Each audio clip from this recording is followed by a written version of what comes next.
Hello everyone, good morning. Today is 20th of October and welcome to the Hindu newspaper analysis discussion. So guys, let's start with the today's video. In the video, we'll be discussing the entire analysis of the Hindu newspaper. We'll see all the articles along with the background as well as the detailed forward of all the articles we'll be taking up. Now, before starting, I would like to tell you that you can download the explainer PDF, okay, and the explainer PDF will contain all the detailed notes of the articles that we are going to take in this particular video, okay. In this particular now this notes can be accessed from the Telegram channel. The link for the Telegram channel has been given in the description box in YouTube. Moreover, you can visit the Telegram and can search there by typing Thinking Palette by Sahil, and there also you can access all these notes, and in the last there is the also mains practice question that has been given. Okay, now let's start with the detailed discussion, but before that we will take the overview of the entire newspaper so that we can understand that which articles are actually important in the today's video. So here we have the first page. Khadge wins Congress presidential election. Now, not very much important article for our examination. Then the China again blocks two proposals on the terrorist listing at the UNSC. So we'll see this particular article. On the same line, there is one article in text and context that has also come. Then going to the city section. So in city section, the regional issues and all those regional issues, law and order issues, fine, are there, political news, etc. No, not important articles for the examination. Then these advertisements, etc. have been there. So guys, directly we'll be reaching to the editorial page and understand this particular thing, that you might be having some different edition of the Hindu newspaper. So your regional section might be different. Very rarely some important news come. For example, yesterday there was some very important news there, but usually the political news are there. Now coming to editorial page, Turkish foreign policy, the east and west divide. Now this particular article, guys, is talking about the internal divides going on to the Turkey, and basically the issues, etc. are being discussed. For our examination, the article is not much important because the article is not talking about the impact on India or India's foreign policy. So if you have interest, you can read it, but for exam, much important substance is not there in the article. A new lease of life for climate action. This is a good article, a very important article with respect to GS paper number 3. We'll see this entire article. Then the article talks about the targeted killings that have happened in the Jammu and Kashmir. Briefly, we'll see this article. Then guys, a travesty of justice. Now this particular article is talking about the circumstances surrounding the death of the former chief minister Jayalalitha. Okay, so the circumstances there, whether there was some kind of a conspiracy behind that or all such things, they have been discussed. Now the article is not important because guys, it is basically now the contemporary leaders, their death and all such, basically if there was some conspiracy or not important. Fine, so please don't even read that. The politics of the Madarsa survey. Now again, not important article. The article is politically inclined. Fine. Then guys, the advantage Edapadi Palani Swami. Now again, the political article. Fine, talking about the basically the death of the former chief minister and all those things. The next CGI will have the longest tenure in the last decade. So in the last decade, the next CGI who has been chosen, that is the Justice D.Y. Chandrachud, will have the longest tenure, will be serving for next 24 till 2024. Okay, then coming to text and context, held up by the Chinese. Now this particular article talks about the China which has blocked at UNSC India and USA's effort to designate the terrorist. Now we'll see this particular article, that why China does such kind of a thing and what will be the alternatives with the India and USA now. Then why is Japan's unification church being investigated? So basically guys, the article talks about, now you might be knowing a few months back there was the assassination of Shinzo Abe in Japan. Now the assassin, he claims that he has some links with the unification church, so therefore the investigation on that particular thing is going on in the Japan. Many of the political people also have the links with that. Now the article is not important. Article is talking about the internal issues of the Japan and about the history about this unification church in the Japan is being told about. Not important for our examination. Now text and the context. Now this is the bibliography article. Bibliography article. What is a bibliography article? In that there are some of the book references, etc. that will be given and all such kind of things. Now guys, the article doesn't contains directly the relevant substance. Fine. If you have an interest, you can talk about that. Then nurture diversity by condemning hate speech. So India has been chosen at the United Nations Human Rights Council. We'll see all the developments in this particular direction. Then this is an important article. Swadesh Darshan 2 scheme has been launched. So we'll see this article, and with this article entire tourism sector also we'll see.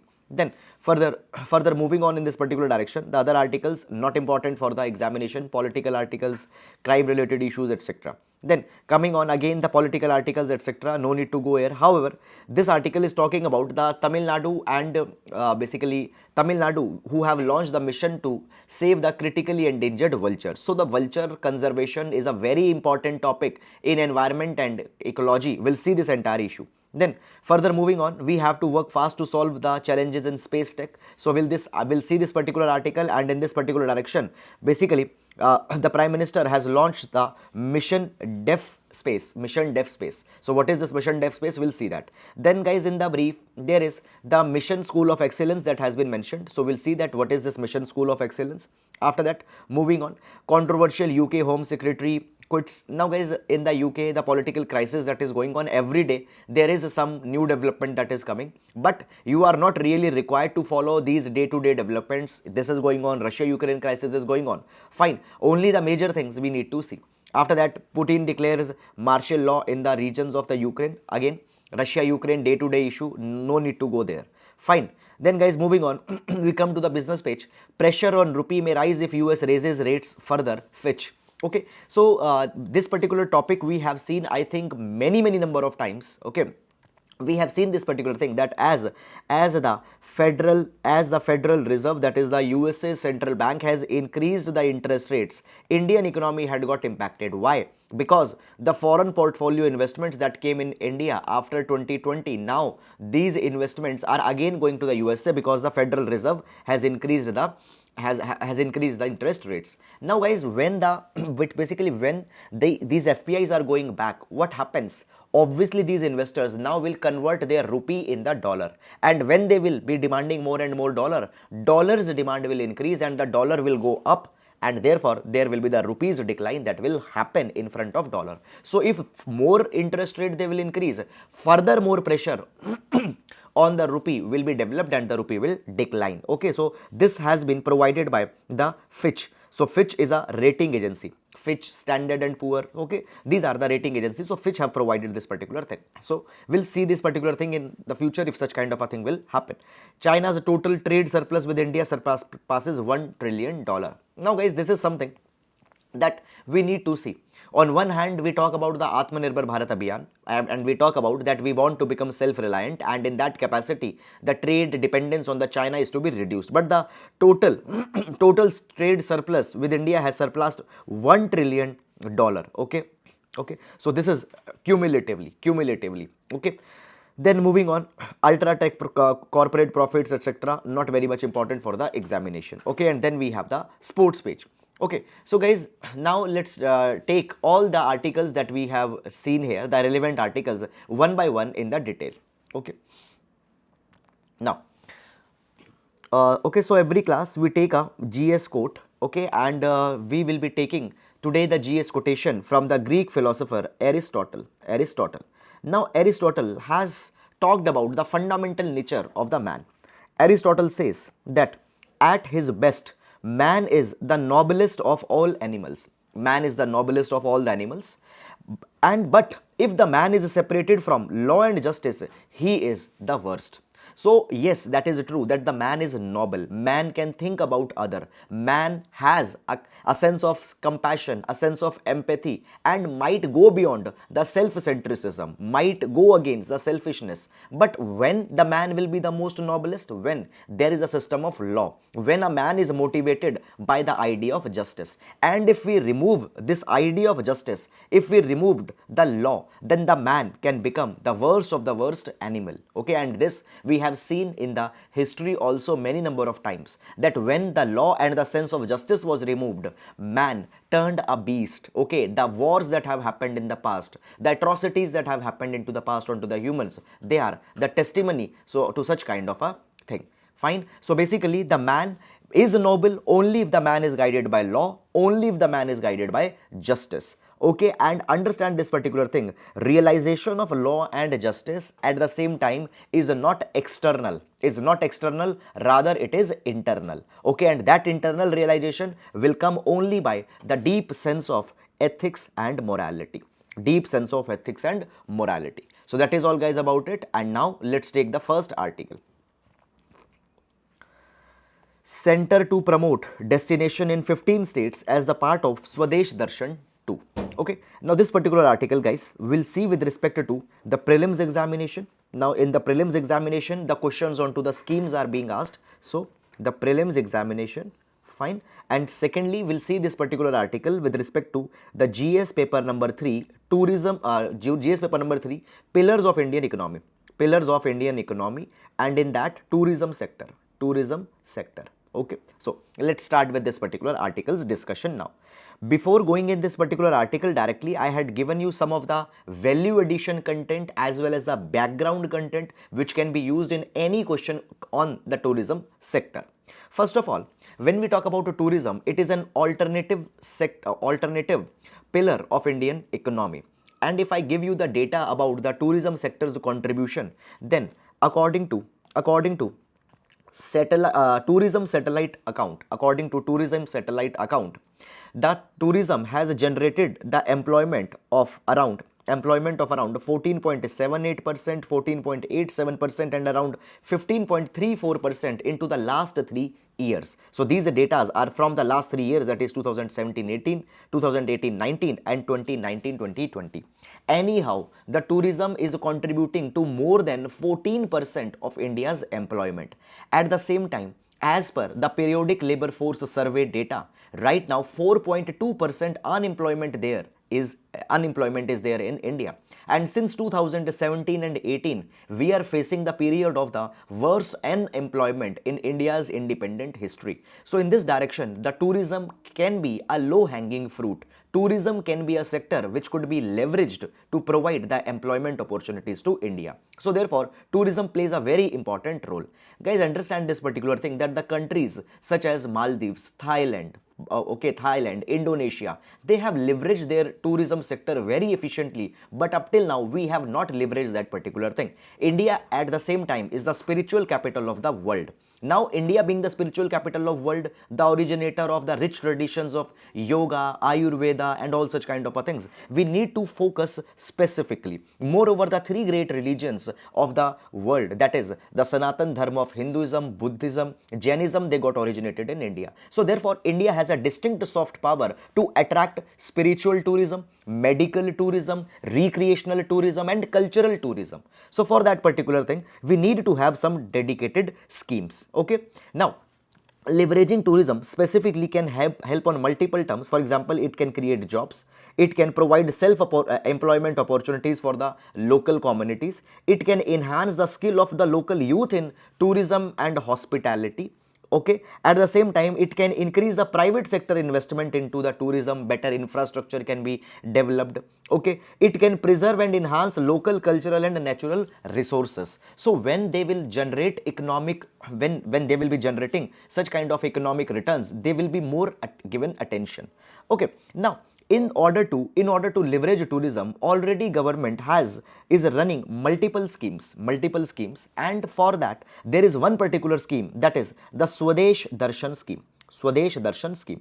Now in this article we will discuss about this Swadesh Darshan scheme entirely. So Swadesh Darshan scheme already was originally it was launched in 2014 and 15, and under this particular scheme the idea was to develop the theme based tourist circuits.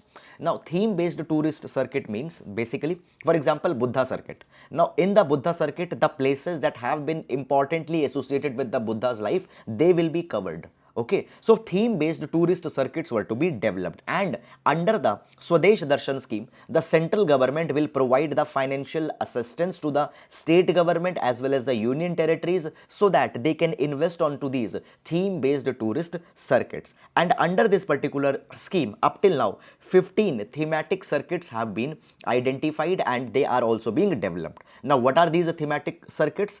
Now I have given you the list: Buddhist circuit, coastal circuit, desert, eco circuit, heritage, Himalayan, Krishna circuit, Northeast, Ramayan circuit, rural, spiritual, Sufi, Tirthankar circuit, tribal circuit and wildlife circuit. So these are the 15 theme based tourist circuits that have been identified, and the development of these particular circuits have already been started, and they have a huge potential to attract the cultural as well as spiritual tourism in India. Now government has decided that this particular Swadesh Darshan scheme will be expanded, and now government is going to launch the phase 2 of the Swadesh Darshan scheme. So therefore, from the December, this particular scheme is getting revamped and Swadesh Darshan 2 is being launched. Under this Swadesh Darshan 2, what will be happen? The focus will be shifted from theme based circuits to the destination based circuit. Destination based circuit means specific cities of cultural and heritage importance will be identified, and they will be promoted as the destinations at the domestic level. Okay, now at the same now in this particular thing, there are certain cities that have been identified. For example, Prayagraj, Chitrakoot, Gwalior. Okay, now these particular cities will be promoted as a part of promoting the domestic tourism. Okay, so domestic tourism policy, fine, in line of that they will be promoted. Now in the first phase of the second part of the Swadesh Darshan scheme, 15 states have been identified, and these 15 states include the states such as the Madhya Pradesh, Karnataka, Tamil Nadu, Uttar Pradesh, Maharashtra. Now you are not required to remember the list of all the 15 states. Within these 15 states, every state will be identifying 2 destinations. So 15 states, 30 destinations will be identified, and they will be promoted so that the tourism increases in these particular cities and states. Now when we talk about the Swadesh Darshan scheme, it is 100% centrally funded scheme. It means all the money will be given by the central government, and this particular scheme will also be revamped with the mantra of vocal for local. So what is vocal for local? It means 2 things.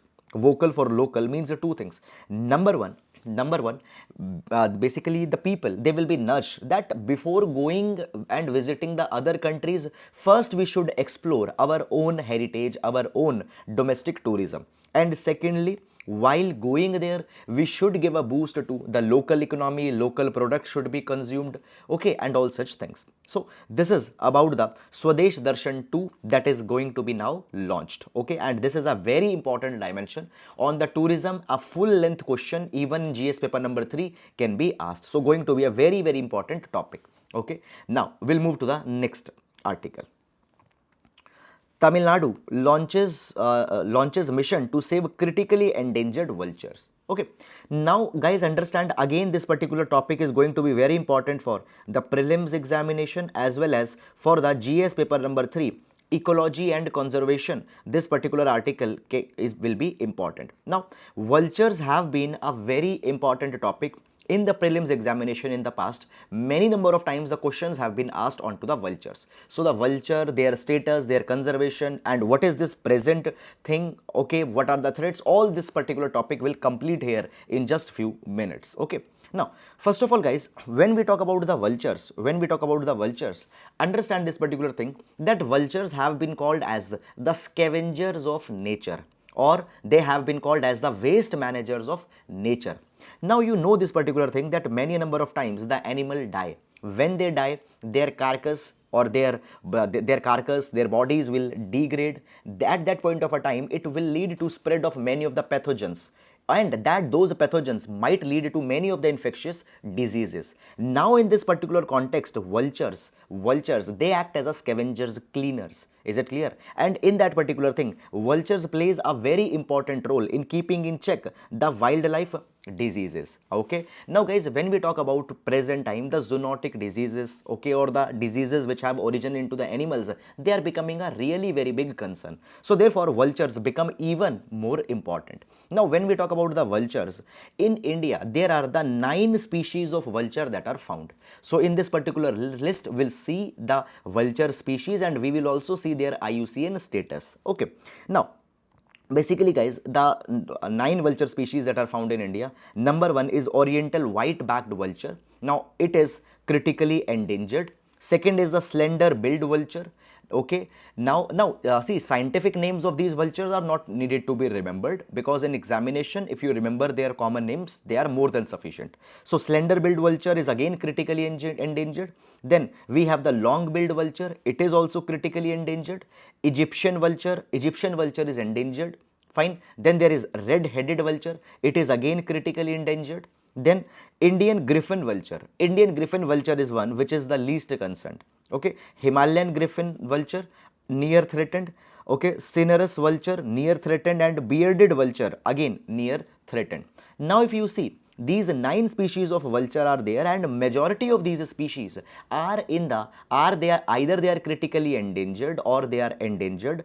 Now when we talk about the vultures, first of all, let's see that what have been traditionally the threats to the vulture. So biggest threat that has been there to the vulture, and by the way, I tell you, between 1993 to 2003, 96% population of the vultures have been wiped out, and some categories of the vultures are there which are being found only in 1 or 2 protected areas. Okay, so 96% population have already been wiped out, and biggest reason is diclofenac poisoning.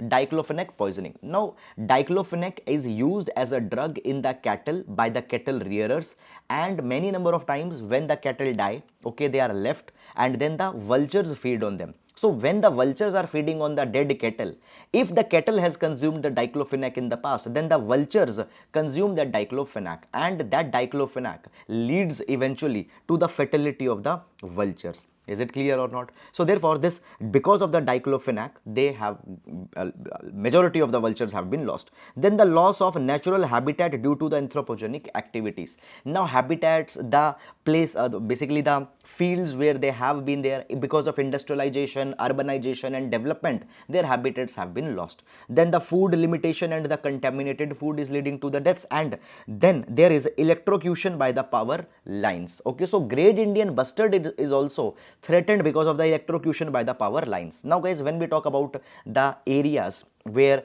traditional they have flown, there we are developing the power infrastructure, solar power infrastructure. These power lines, many times they are not able to see them, and then they get electrocuted in that. Okay, now because 96% of the vulture population have been lost till 2003, central government after that came out with the vulture conservation action plans at the national level. Now, the first vulture conservation action plan at the national level was launched in 2006. Okay, and now the second vulture conservation plan has been launched, which is going on for the period of 2020 to 2025. Okay, so right now the second vulture conservation action plan is going on. I had given you here in this particular box that what are the features of this vulture conservation action plan of 2022-2025. So number one, here government will ensure that the minimum use of diclofenac is there, okay, so that the poisoning of the vultures don't happen. Okay, so the cattle rearers will be asked that they should not use it. Then vulture safety zone program is being implemented at the 8 different places, the places which are the habitation zones of the vulture. Now basically in these particular places, vultures, their conservation will specifically be focused. After that, 4 rescue centers will be opened. For example, one will be opened in Pinjore is in Haryana in the north. Then the second one will be the Bhopal in the central India, then Guwahati in the northeast, and the Hyderabad into the south India. So the 4 vulture rescue centers where the vultures which are ill or the vultures which might got injured or electrocuted, they will be given care. Now, what is this particular article? Okay, so guys, all the things that we have discussed here, including the vulture, their status, their problems, these are the static portion which is very, very important for your prelims examination. And now coming to this present article. So this present article is talking about the development that now the state government of Tamil Nadu has taken certain actions for the vulture conservation. Now, when we talk about the vulture conservation plan 2020-2025, what happened, what was the scenario, is there is one very important feature of this particular plan, that is there is there is the state level committees that are to be formed. Now these state level committees need to save the critically endangered population of vultures, and they have to create the state level plans. So there is a national level plan, and then there are the state level plans. And now, acting on that particular thing, Tamil Nadu had come out with their state action plan. So Tamil Nadu had come out with their state action plan. Now, in this particular plan, what has happened? A committee has been formed. This particular committee will have the 2-year tenure, and during this particular time, this committee will monitor the conservation as well as monitor the recovery of the vulture population. So a committee has been constituted. Now when we talk about Tamil Nadu, guys, in the Tamil Nadu there are the 4 species of the vulture that are found. That is the oriental white-backed vulture, long-billed vulture, red-headed vulture, Egyptian vulture. So these are the populations of the vultures that are found in Tamil Nadu, and for their conservation, the Tamil Nadu have come out with a state level committees. Okay, now guys, when we talk about the state level committees, you understand this particular thing, that see, first of all, you don't need to go too much into the detail, because it is only about the Tamil Nadu. But this state level committee will have representation from the government as well as the NGOs and other organizations which are working for the conservation of the vultures and other species of animals. Okay, so the senior officials of the forest department, just a minute, I hope it's visible. Yes, so senior officials of the forest department, okay, then officials from the Wildlife Institute of India, names you don't need to remember, then the officials from the Bombay Natural History Society, okay, local people involved into the conservation, fine, all of them, fine, all of them will be participating. Is it clear or not? So one important thing we can see in this particular example, that it is a kind of a collaborative effort where the government as well as the non-government actors are coming side by side. Okay, so that is all about this particular article. Now we'll move to the next article. Okay, held up by the Chinese. Okay, then now this particular article, guys, it is talking about the recent development that has happened, fine, under the United Nations Security Council. Okay, now this particular article will see with respect to GS paper number 2, okay, issues at international groupings, issues at the United Nations Security Council. And when we talk about the international relations between the India and China relation, there are certain irritants that are there. So there also the irritant onto the China's efforts, where China has blocked certain terrorists, there also will see this particular article. So international groupings and the India-China relations within the irritant part, we'll see that. Now basically, guys, understand first of all what has happened, and then I'll tell you little bit more details about this thing. So in the past, India has many times proposed the names of certain of the terrorists, that they should be listed as the international terrorist at the United Nations Security Council. But China blocks that particular thing, because you might be knowing that the China is a permanent member in the United Nations Security Council. So China uses that particular veto. Now this is a kind of a very serious concern, because whatever names India has proposed, it has been because terrorism is the biggest problem right now in the world, and all the country will agree on that particular thing. But China is turning that thing in the politics, and China is basically trying to appease in a way Pakistan on that particular direction. I'll explain that particular thing. First of all, what has happened now? Again, now the India and the USA, they had put forward a joint proposal to designate the LET's commander, okay, and some other terrorist, that they should be notified as the international terrorist, fine, in the 1267 list of terrorists. Okay, now let's understand about this particular thing. One thing I'm telling you very clearly, the name of these terrorists, etc., you don't need to remember, or you don't need to use in the examination. Simply you can use a word that certain terrorists of international concern have been proposed by India and they have been blocked by China. Names are not required to be used in your examination. Now first of all, guys, they basically in the past 4 months, 4 times India has proposed the listing of the terrorist, but this is the 4th time that the China has blocked it. Now First of all, what is this 1267 committee that we have just discussed? So guys, the 1267 committee was established in 1999. It has been amended in between two times. So this particular committee, it allows that any of the United Nations member can propose adding the name of a terrorist or a terrorist group which have the links with the Al Qaeda or the IS. Okay, so any committee, any terrorist or any organization having link with Al Qaeda and IS, their name can be proposed, and then those person or those committees will be sanctioned. They will be sanctioned. So this is the work of this 1267 committee. Now, in the past, many of the terrorist entities and many of the terrorist name have been proposed by India, and their name got added into this particular list. Now, according to the rules of the United Nations Security Council, once a listing is proposed, once a name is proposed, then it will be only adopted if after following the no objection procedure. No objection procedure means that all the members of the United Nations Security Council should propose that we don't have any problem and this terrorist or this organization can be added into the list of sanctions. Now, when we talk about UNSC, there are the 15 members in the UNSC. 5 are the permanent members, that is the P5 members, and then 10 are the non-permanent member. Right now, India is one out of the 10 non-permanent members that are there, and India therefore has proposed these particular listing. Now, China has blocked, and if any one country will be blocked, then that particular name will not be adopted. Is it clear or not? Now, when we talk about China, guys, understand this particular thing, that the China is a permanent member in the United Nations Security Council, and at the same time, China also carries a veto vote. So China can block this particular thing indefinite number of times, okay, and this particular thing will continue. Now, when we talk about in the past,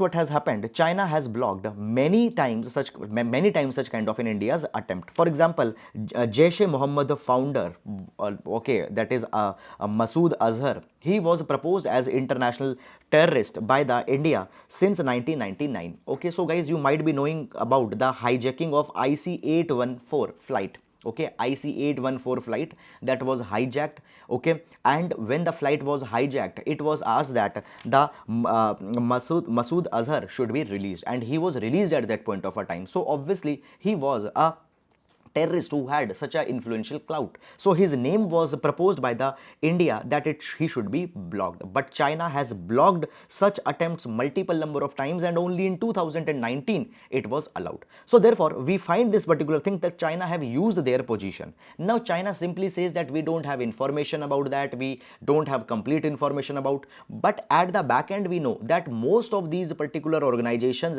and these terrorists, they have a patronage of Pakistan, and Pakistan and China at the same time have a very close and a special kind of relationship. So therefore, in order to appease Pakistan, China have done this particular thing at multiple number of times. But India has always provided this particular thing, that terrorism should not be seen under a political lens, rather terrorism is seen as a problem of humanity. But the China had acted on the political behest. Now, understand guys, there are some other international frameworks also. For example, the Financial Action Task Force is there.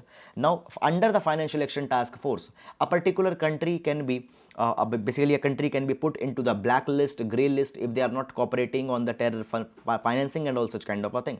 Now, India, right now if we see that Pakistan has helped in the terror financing, has not taken effective steps in curbing the terror financing, and because of that particular thing, Pakistan right now is into the grey list also. So in the past 2012-2015, Pakistan was in grey list. Now since 2018, Pakistan is in grey list. But is in this particular week, the Pakistan will be removed from the grey list, and this article also we have seen already in our newspaper analysis. So as the Pakistan is being removed from the grey list, and at the same time the terrorist entities on them, we need to act. So therefore we have proposed this particular thing, but the China has blocked it. Now, at the same time, India and the USA had maintained their own list of the most wanted terrorists and had documented the cases against them. Now the USA and India just are expecting that their own list of the most wanted terrorists should get a kind of an international recognition, and all the countries should support that particular thing. Fine. So this is guys all about this particular development that has been there. Now I hope that you have understood all these particular articles. Okay, fine. So this is all about this particular issue. Now again I'm telling you one more time that no need to remember the names and all such kind of a thing. So now we'll move to the next article. Okay, a new lease of life for climate action. A new lease of life for climate action. Okay, now this particular article will be very important for GS paper number 3. GS paper number 3, environment and ecology. Environment and ecology.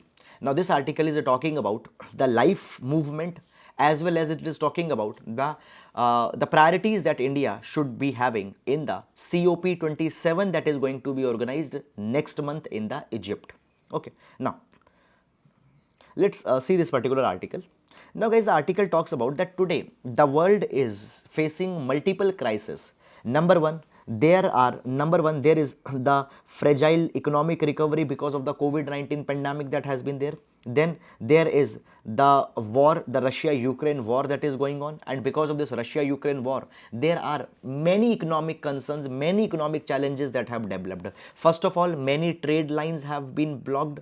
Secondly, Russia, which was the one of the biggest exporter of the natural gas as wheat as well as the oil, now they are not able to increase their exports, and therefore the inflation in the food prices, inflation into the oil prices have come. Fine, cost of living crisis has come, humanitarian crisis is going on. Now all these particular crises are reinforcing each other.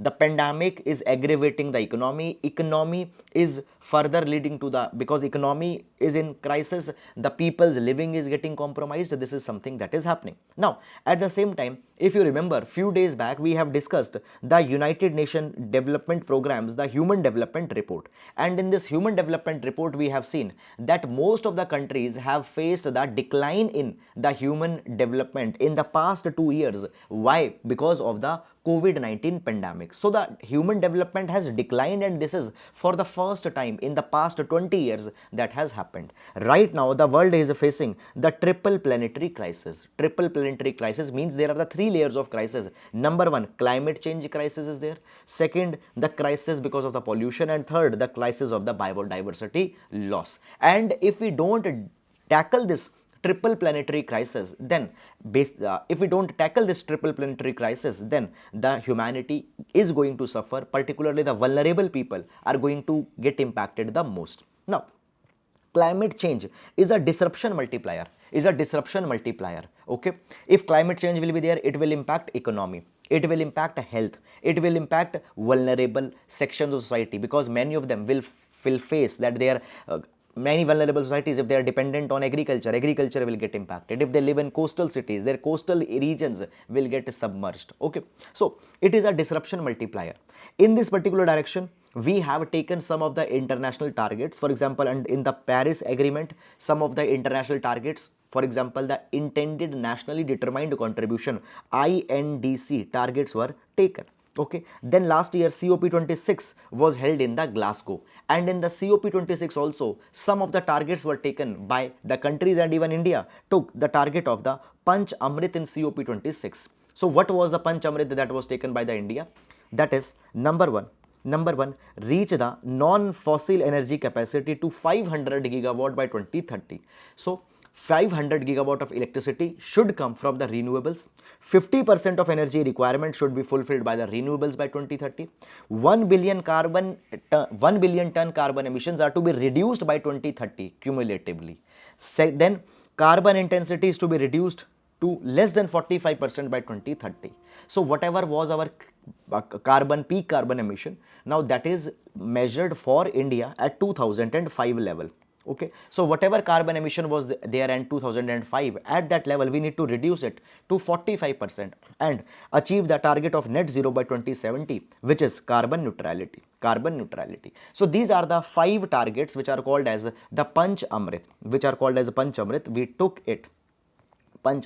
we took it in COP26. So here many countries have taken their respective targets. So therefore the Paris, where INDC were taken, and the COP26 Glasgow, they represent a collective approach, a collective steps that have been taken for environmental conservation. Now, today when we talk about the environmental crisis, we say this particular thing that the biggest responsibilities of government and number two industry, they have the lion's share of responsibility. They play a very important role, but at the same time we need to understand that the common people, common citizens, they also play a very important role. In this particular direction, guys, India has taken a very important initiative in COP26. That is, we have taken up the initiative of life movement. Now, this life movement, what it is? Life stands for lifestyle for environment movement. And this particular movement was introduced by India, and now we have officially started also the life movement. Now, this life movement promotes to develop the environmentally conscious lifestyle. It has been provided, guys, that actually the patterns of consumption needs to be changed from linear consumption to circular consumption. From linear consumption, we need to move towards a circular consumption. Now, linear consumption, I have told you earlier also, linear consumption is something like this, that you buy a product, you use that particular product, then you dispose that particular product, and then that product ends into the landfill or some kind of a dumping site. Okay, end of the story. Circular economy is different. First of all, you will buy a product, you will use that particular product during that particular life cycle, then that particular product will be reused for some other kind of a thing, then that particular product will be recycled, and after recycling, that particular product will again enter in the market or will be again used. Okay, so recycle, reuse, okay, all these particular things are focused into the circular economy. Now, the linear economy will lead to consumption of more and more resources. So, from linear economy, we need to move to the circular economy. And therefore, the life movement focuses on circular economy. Now, life movement provides that environmental conscious lifestyle should be there. Okay, just a minute. It provides that we need to move away, we need to focus on mindful and deliberate utilization. Mindless and wasteful consumption, that has always been there. Now, when we talk about the societies of West, particularly the USA, they are marked by the consumerism. In consumerism, the consumption of the grandest things, consumption of more and more is seen as a part of their lifestyle. So, we need to move away from that and we need to go to what's minimalist consumption, mindful consumption. Okay, now it has been provided that certain mindful choices, they could be something like that: saving energy at home, so when you are not in room, switching off the lights, switching off the fan, cycling and using public transport instead of using the fancy cars. Okay, eating more plant-based foods. Now understand this particular thing, guys. Raising of animal just for the meat purpose, it has a very big water footprint. Okay, so for example, in the west, for example, the consumption of beef is a very prevalent kind of a thing. So for that particular thing, that cattle is to be raised, and during the life, whatever the water will be consumed, that is the water footprint of that particular food. Fine, we need to waste less. Okay, we need to leverage our position as customers and employees to demand climate friendly choices. Only that choices we need to promote. Now, this particular thing can be promoted by providing the meaningful nudges, meaningful reinforcement, meaningful reminders are to be given to the people. Okay, gentle persuasion techniques are to be used to encourage the positive behavior. So rewards, incentives, appreciations, okay, and reminders for such kind of a choices need to be given. Now, there is a very important fact that has been provided here in the article. According to the United Nations Environment Program, UNEP, more than two-thirds, that is the 66% of the greenhouse gas emission can be attributed to the household consumption and lifestyle. Now, you compare this particular point with the point that we have discussed here. Okay, we say this particular thing that it is the government and industry's responsibility. It is the government and industry's responsibility that they need to play an important role in crisis. But at the same time, when 66% of the carbon emission, greenhouse emission is because of the household consumption, then we cannot say that it is not our responsibility. Now, India started already the lifestyle for environment movement, lifestyle movement. Okay, and India is actually an excellent place to start. When we talk about India, we have 1.3 billion people, and India is going to be the populous country by 2023 according to United Nations World Population Prospect Report 2022. So if India starts a Jan Andolan, then a momentum will be generated, and that momentum can inspire the entire world movement. And in the past also, India has inspired the entire world. So today India can also play such role again.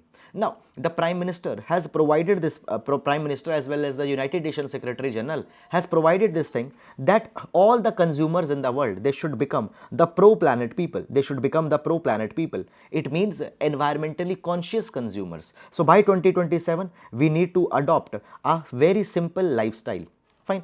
India has already had played a very important role in the past in translating the aspirations and the life of the people. Now we have a history that we have developed the Jan Andolans in the past. For example, Swachh Bharat Abhiyan. Now Swachh Bharat Abhiyan was not just a cleanliness mission that India started, rather it became a kind of a public movement. Okay, it became a public movement in that particular, where all the people from the different communities, different socio-economic strata, they came together and they promoted the clean living. Okay, in this particular way, the life can also be, should also be started as a public movement. Okay, now life mission recognizes the accountability is relative to contribution. The ones who consume the less, or the ones who are most vulnerable, they should not be asked to consume less, rather they should be supported by participation in the green economy. Now understand this particular thing, guys. This is a very important point. Now if you know, okay, or if you don't know, India has always talked about one particular principle, that is CBDR, common but differentiated responsibility. So when the environmental conservation comes, it is a common responsibility, that is all the countries of the world need to work in that particular thing, but it is at the same time differentiated responsibility. Differentiated responsibility means that the rich countries need to do more, poor countries will do relatively less. So climate, environment, it is a common responsibility, but it is a differentiated responsibility. Now even in the life movement recognizes the principle of the CBDR. So we say, for example, those who consume the least, or the ones who are most vulnerable and marginalized, they will not be asked to consume less. So it is again India's support to the CBDR that comes. Now when we talk about the life movement resonates with the idea of the global climate justice. Now what is this global climate justice idea? See, if you know the global emissions or the historical emissions that have been there, it is such that it is the West, it is the US who have been responsible for large chunk of the emissions, US as well as the Western Europe. But now even the poor countries are being asked that they should also contribute. Now West polluted and they got the economic benefit out of that, but today when the growth of other countries are concerned, the West as well as the Western countries, they want that they should not be bothered about growth, rather they should contribute in environmental conservation. We call that it is not a global climate justice. Every country should be given their fair opportunity for growth. So obligations on the developing country are less, and onto the developed country it is more. In the life movement also, we put the obligations more on the ones who have consumed the more. Now today when we talk about, guys, the average carbon footprint of a person in a high income country such as US, it is 80 times higher than a person in a least developed country. So we need to make sure that element of justice is there. Now when we talk about Gandhiji said that the world has enough for everyone's need but not for everyone's greed. So when the people in poor countries are there, their needs are there, but when the developed worlds are there, they have moved beyond the need towards the greed. So they are the ones who need to first of all focus on the lifestyle movement more. Okay, that is an idea that has been given. Now it has been provided that starting from Panchamrit, that that we have included in COP26. Before that, there was the International Solar Alliance that was started in 2015. Coalition for Disaster Resilient Infrastructure is there. South-South cooperation is there. Okay, India has always played a very important leadership role. Now India is going to be the president of the G20. So India has always plays an important role. Today also India should play an important role and should also be further the idea of the climate justice in this particular direction as it is going on. Fine. So that is all about this particular article. Now I hope you have understood it, and now we'll move to the next article.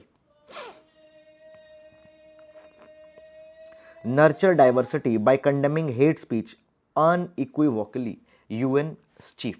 Now this particular article will see with respect to with respect to the GS paper number 2, international groupings, as well as with respect to the diversity, and peace. We'll also see this particular article. Now the diversity will come in GS paper number 1. Okay, first of all, before going on in this particular article, I would like to tell you some of a background, and after understanding the background, you'll be able to make more sense of this particular article. Guys, actually what has happened 1 week back, okay, India has been re-elected to the United Nations Human Rights Council. Now, when we talk about the United Nations Human Rights Council, it is a body of the 47 countries which promote the preservation of the human rights, which talks about the conservation of the democratic rights of all the people belonging to all the categories. Okay. Now, understand this particular thing, that first of all, let's talk little bit about the UN Human Rights Council, and then we'll come to this article. So, United Nations Human Rights Council, it is an intergovernmental body, and this particular body is within the United Nations system, okay, and is responsible for strengthening the promotion of peace, protection of human rights around the world.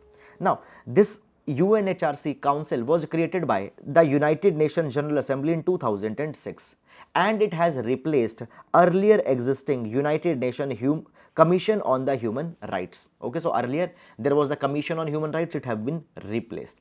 Okay, now the office of the High Commissioner for Human Rights, it serves as the secretariat. It serves as a secretariat for the UNHRC, and it is headquartered into the Geneva, Switzerland. Now, these all the things are very important for your prelims examination. Okay, so then when we talk about the membership of the UNHRC, the membership is of 47 United Nations members. Okay, and these 47 members, they are elected by the United Nations General Assembly. Okay, so please keep it in mind, they are elected by the United Nations General Assembly. Now, the UNHRC membership is based on geographical distribution. Now, what is this geographical distribution? For example, Africa will have 13 seats, Asia Pacific will have 13 seats, Latin America and Caribbean will have 8 seats, Western Europe and other states will have 7 seats, and Eastern Europe will have the 6 seats. So, this is actually a very good kind of a thing. When we talk about the United Nations Security Council, many number of times we say this thing, that UNSC doesn't represent the world in an equitable manner, and here we find that a very equitable geographical distribution has been given, which is a very good thing.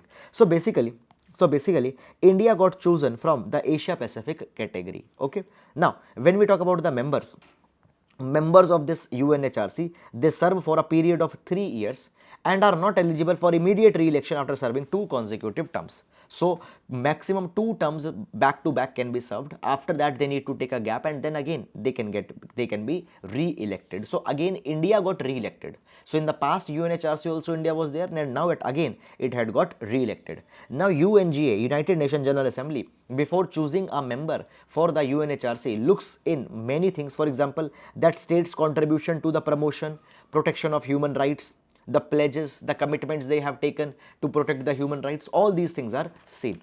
Fine. Now, when we talk about India, guys, understand this particular thing, that in the past, India many number of times have come under little bit of a criticism.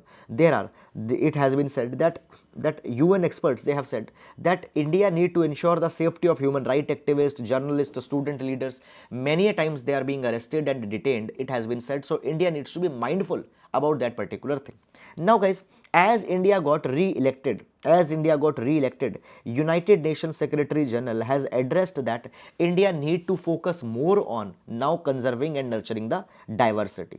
Okay, so here I have given you the key takeaways from the United Nations Secretary General's address that has been made. So actually this is the only content that has come in this article, but we need to have the complete information about the UNHRC because it is a very important body, and 2020 is again a very important year because India got re-elected again. Okay, so basically United Nations Secretary General has provided this particular thing, that the diversity is a richness that makes a country stronger. Okay, and it has been said that understanding that it has been provided that such kind of a diversity needs to be understood, it needs to be nurtured, strengthened, and needs to be renewed every day by practicing the values given by Gandhiji. Okay, we need to uphold the rights and dignity of all the people especially the most vulnerable, and the concrete actions for inclusion of such vulnerable people, downtrodden people needs to be taken up. Now, even if you remember Gandhiji's talisman also mentions about the similar kind of a thing.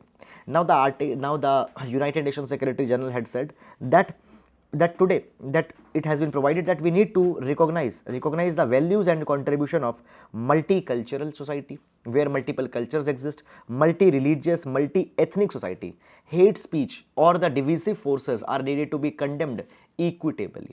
Okay, so this is, guys, all about this particular article, and again, for the UNHRC aspect is important. Now we'll move to the next article. We have to work fast to solve the challenges in the space tech sector, Prime Minister.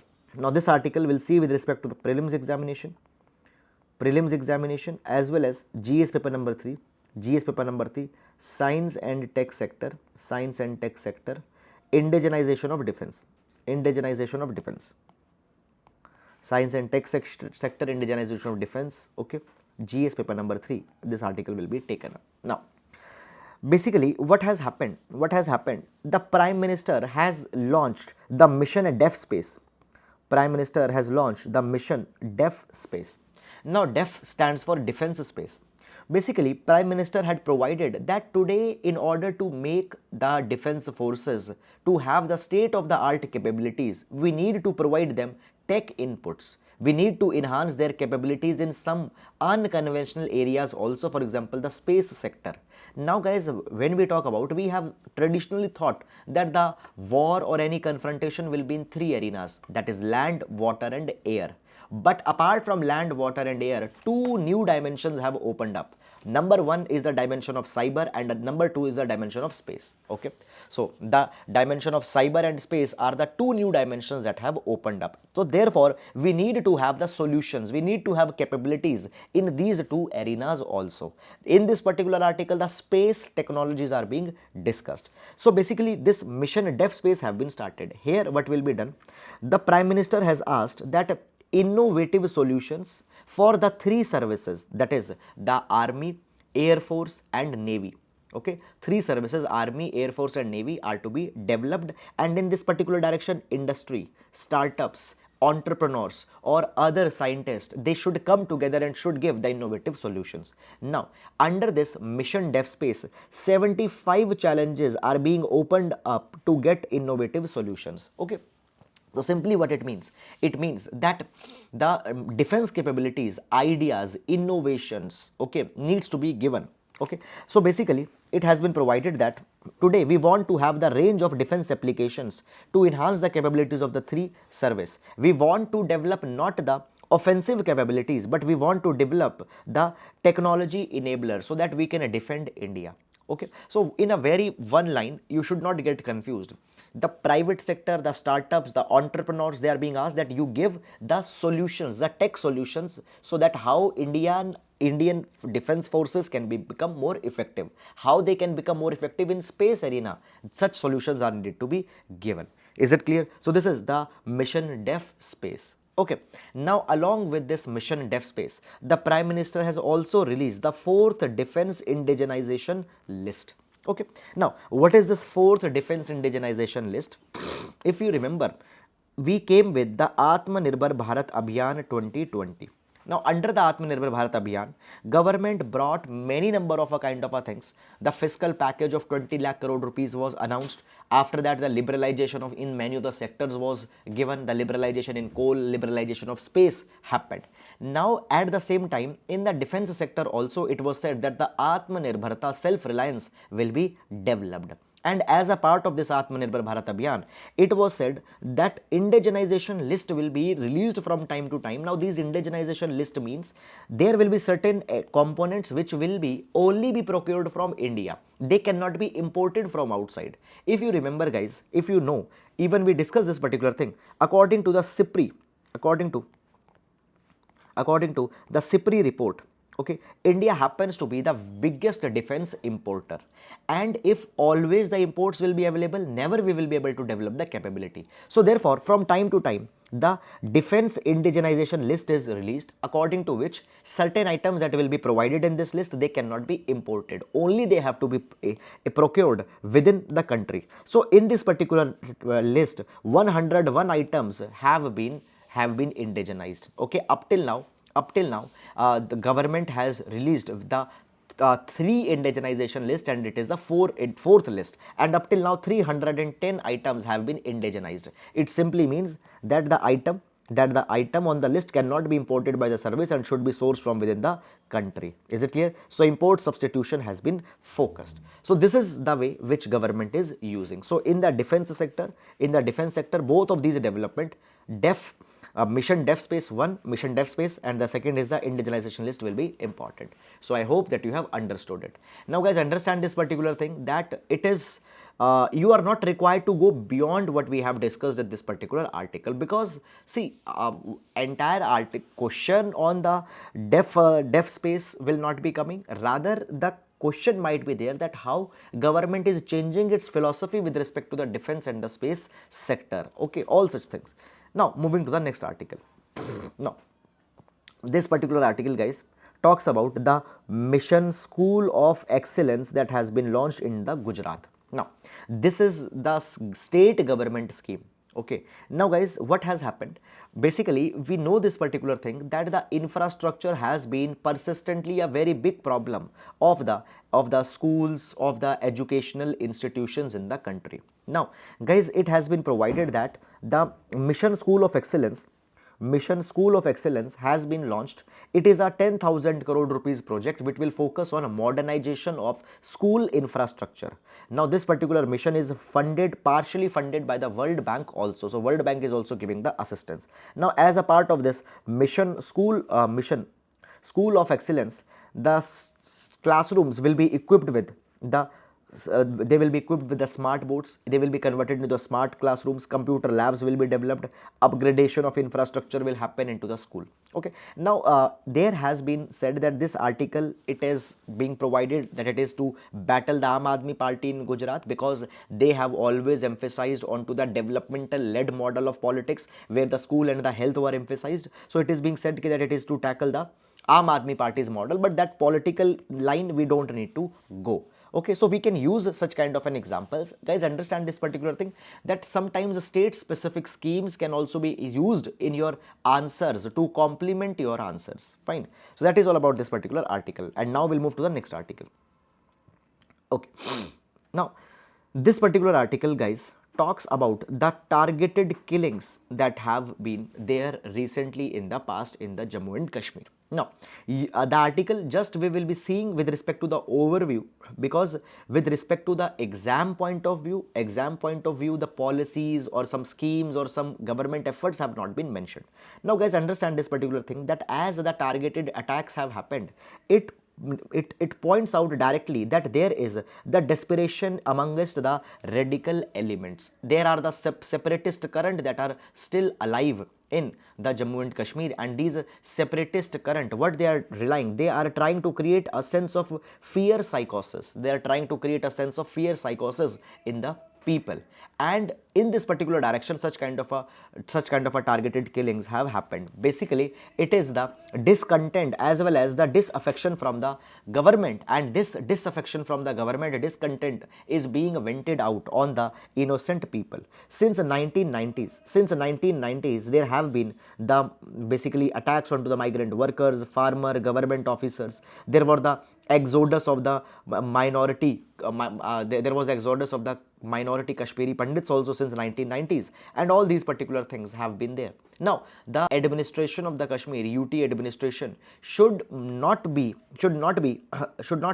leaving any of the perpetrators of this particular crime. Okay, they should focus on bringing the law and order back. Now it has been said that such kind of an attacks also suggest that government has provided that after the Article 370 will be diluted and after the bifurcation will happen, the violence will be arrested, but such a kind of a thing has not been affected up till now.